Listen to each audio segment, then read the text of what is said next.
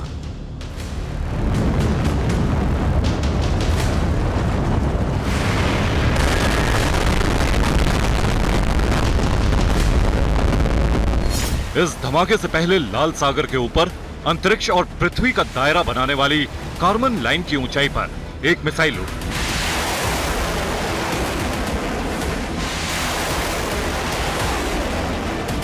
Carbon line यानी जमीन से 62 मील ऊपर, 62 मील यानी पृथ्वी से 100 किलोमीटर ऊपर। इतनी ऊंचाई पर कुछ भी दिखना नामुमकिन है, लेकिन इजराइल के एरो मिसाइल डिफेंस सिस्टम ने अंतरिक्ष में उड़ती मिसाइल देख ली और यमन से उड़कर इजराइल पर हमला करने आ रही बैलिस्टिक मिसाइल को अंतरिक्ष में ही ध्वस्त कर दिया।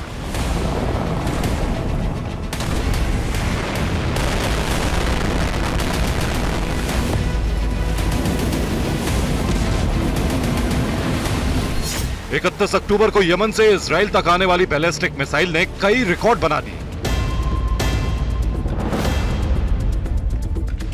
पहली बार युद्ध में इजराइल का arrow missile defence system activate हो गया।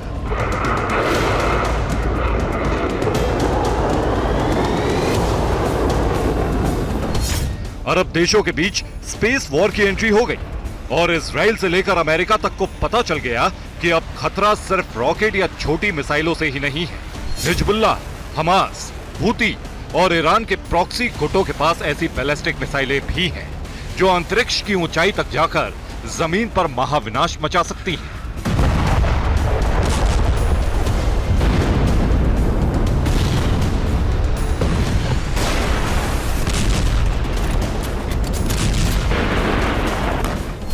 गाजा का विस्तार, अरब में मिसाइल प्रसार।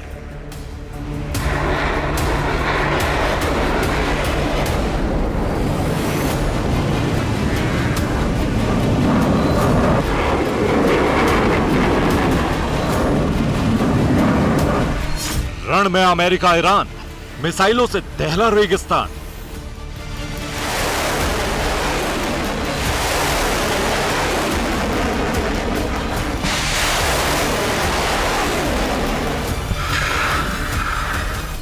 ब्लू जोन में गाजा ब्लास्ट, अरब में अमेरिकी टॉम हॉक।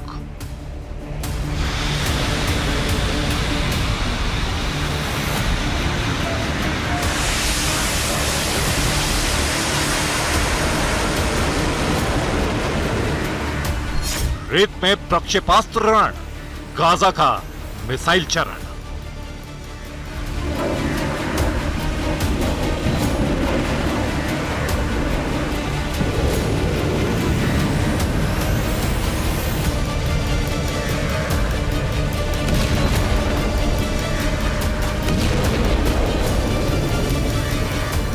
यमन से हूती विद्रोही इजराइल पर बैलिस्टिक मिसाइल दाग रहे हैं।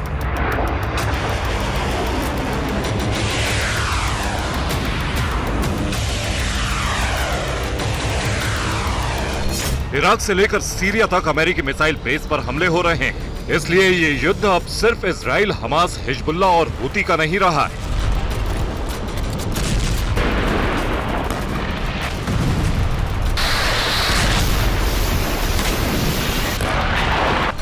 गाजा की जंग अब अरब देशों की जंग बन गई। एक महीना बीतते ही जंग का दूसरा अध्याय शुरू हो गया है।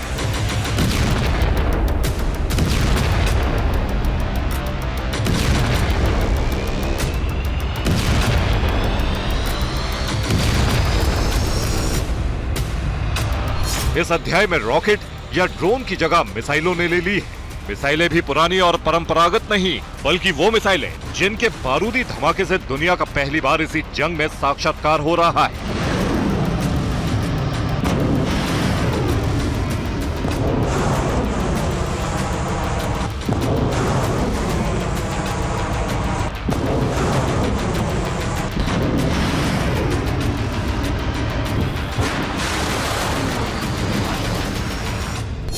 अमेरिका ने अरब में अपने मिसाइल बेस पर हो रहे हमलों के बाद ओहियो क्लास परमाणु पनडुब्बी को फारस की खाड़ी में भेज दिया है। अमेरिका की इस न्यूक्लियर सबमरीन पर अमेरिका की 2 महाविनाशक मिसाइलें तैनात कर दी गई हैं।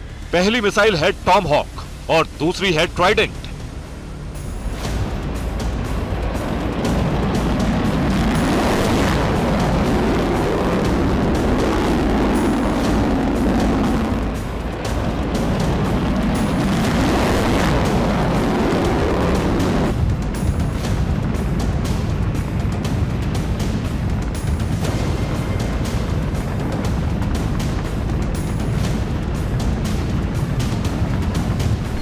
टॉम हॉक और ट्राइडेंट मिसाइलों में फिट न्यूक्लियर वॉरहेड से लैस अमेरिका की ये परमाणु पनडुब्बी सिर्फ ईरान को ही नहीं, बल्कि एक झटके में पूरे के पूरे मिडिल ईस्ट को खाक कर सकती है।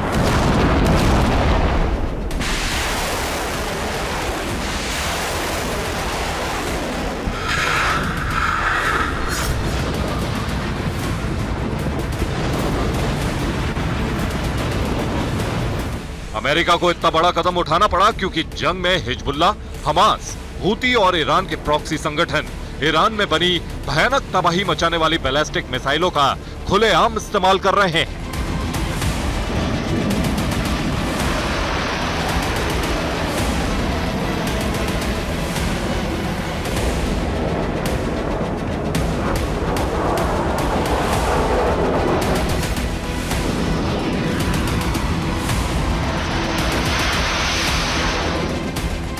हिजबुल्लाह की Al Nuri antiship missile,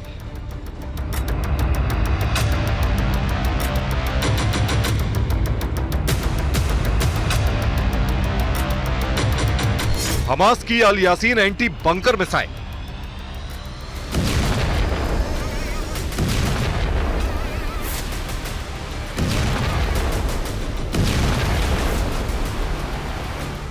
Iraq की फतह 110 बैलिस्टिक मिसाइल,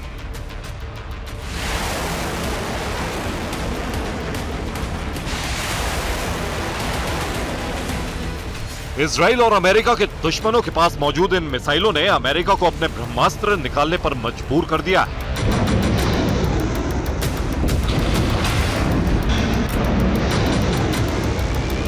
इजराइल के आयरन डोम और एरो मिसाइल डिफेंस सिस्टम से अब तक बड़े मिसाइल हमलों को हवा में ही रोक दिया गया है। लेकिन अमेरिका की टॉम हॉक मिसाइलों को रोकना हमास और हिजबुल्लाह के लिए मुमकिन नहीं होगा।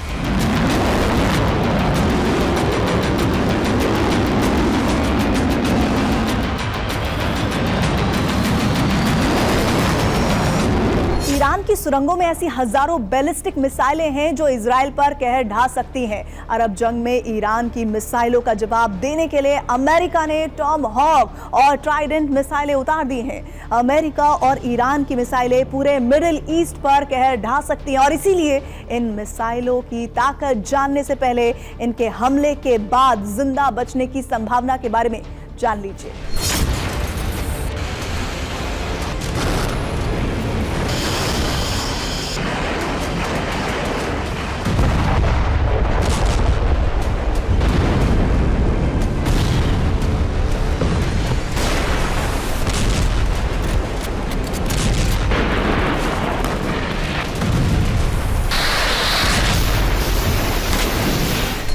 अमेरिका की टॉम हॉक मिसाइल के कहर से बचने का कवच पूरे अरब देशों में सिर्फ ईरान के पास है। रूस ने ईरान को अमेरिका की टॉम हॉक मिसाइलों को इंटरसेप्ट करने की क्षमता वाला अत्याधुनिक एयर डिफेंस सिस्टम दिया है।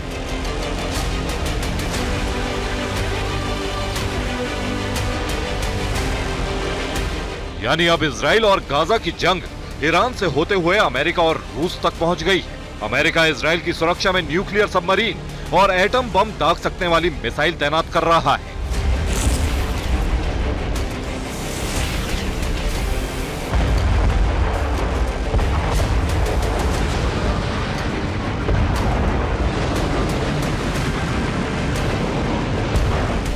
तो रूस ईरान को वो अत्याधुनिक कवच दे रहा है जो टॉम हॉक जैसी खतरनाक मिसाइल के हमले को भी नाकाम कर दे।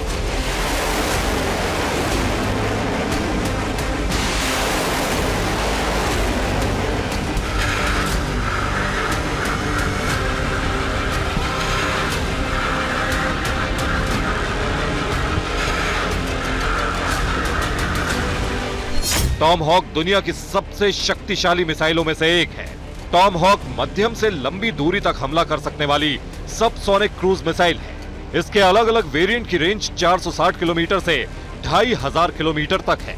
टॉम हॉक मिसाइल का इस्तेमाल अमेरिकी नौसेना और ब्रिटिश रॉयल नेवी अपने युद्धपोतों और सबमरीन के जरिए जमीनी लक्ष्यों पर हमला करने के लिए किया जाता है। क्रूज मिसाइल होने के कारण ये समुद्र की सतह से काफी नजदीक उड़ान भरती है। इस कारण दुश्मन के रडार टॉम हॉक मिसाइल को जल्दी से डिटेक्ट नहीं कर पाते।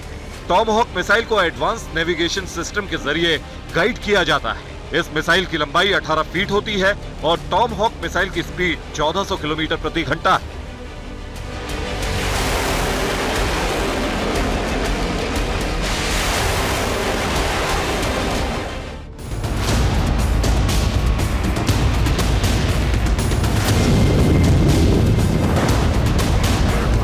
अमेरिका की एक ओहियो क्लास सबमरीन एक बार में 154 टॉम हॉक मिसाइल ले जा सकती है और इसे 24 लॉन्च ट्यूब से एक साथ लॉन्च कर सकती है। ईरान की मिसाइलों के जवाब में टॉम हॉक मिसाइलें उतारकर अमेरिका ने अरब में एक बार फिर मिसाइल युद्ध शुरू कर दिया है। अरब की रेतीली जमीन पर मिसाइलों के हमले नए नहीं है। अरब की जमीन पर मिसाइल युद्ध का इतिहास 70 साल से भी पुराना है। इन 70 सालों में दुनिया में सबसे ज्यादा मिसाइलों के धमाके अरब की रेतीली जमीन ने ही सहे हैं।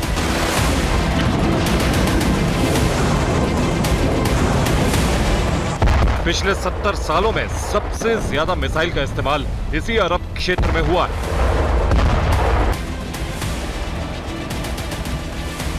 इजराइल के खिलाफ 1973 के योम किप्पुर युद्ध में सोवियत स्कड मिसाइलों का जमकर इस्तेमाल हुआ। 1980 के दशक में भी ईरान और इराक ने सोवियत स्कड मिसाइलों का खूब इस्तेमाल किया। एक अनुमान के मुताबिक 1945 से 2017 के बीच युद्ध में 5000 से ज्यादा मिसाइलें दागी गईं, जिनमें से 90% का निशाना मिडिल ईस्ट की जमीन।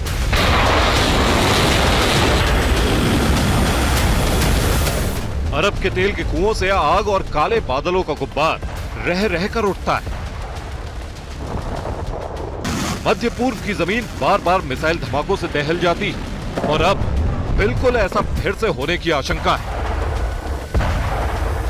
ईरान की मिसाइलें हमास और हिजबुल्लाह जैसे कई प्रॉक्सी संगठनों तक पहुंच गई है। यानी अब कभी भी इन मिसाइलों का अंधाधुंध इस्तेमाल हो सकता है।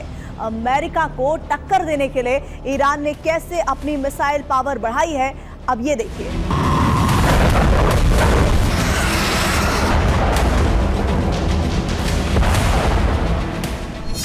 ईरान के पास फतह 303 मिसाइलें हैं। ये फतह 110 सीरीज के उन्नत वेरिएंट है। 500 किलोमीटर की रेंज तक इसकी मारक क्षमता है। इसके अलावा ट्विम 1 मिसाइल ईरान के पास है। ये कम दूरी की बैलिस्टिक मिसाइल है। ईरान में इसे विकसित किया गया है। मिसाइल शहब 2 SRBM का स्वदेशी वेरिएंट है। इसकी रेंज 700 से 800 किलोमीटर तक है। सोमर क्रूज ईरानी जमीन से लॉन्च की जाने वाली क्रूज मिसाइल है। यह मेशकट मिसाइल का अपग्रेडेड वेरिएंट है। इसे परमाणु सक्षम रूसी KH-55 मिसाइल की तर्ज पर बनाया गया है। ईरान ने सेजल मिसाइल भी तैयार की है। इसकी रेंज 2000 किलोमीटर तक है। रात क्रूज मिसाइल ईरानी एंटी-शिप क्रूज मिसाइल है। इसकी अनुमानित रेंज 350 किलोमीटर है।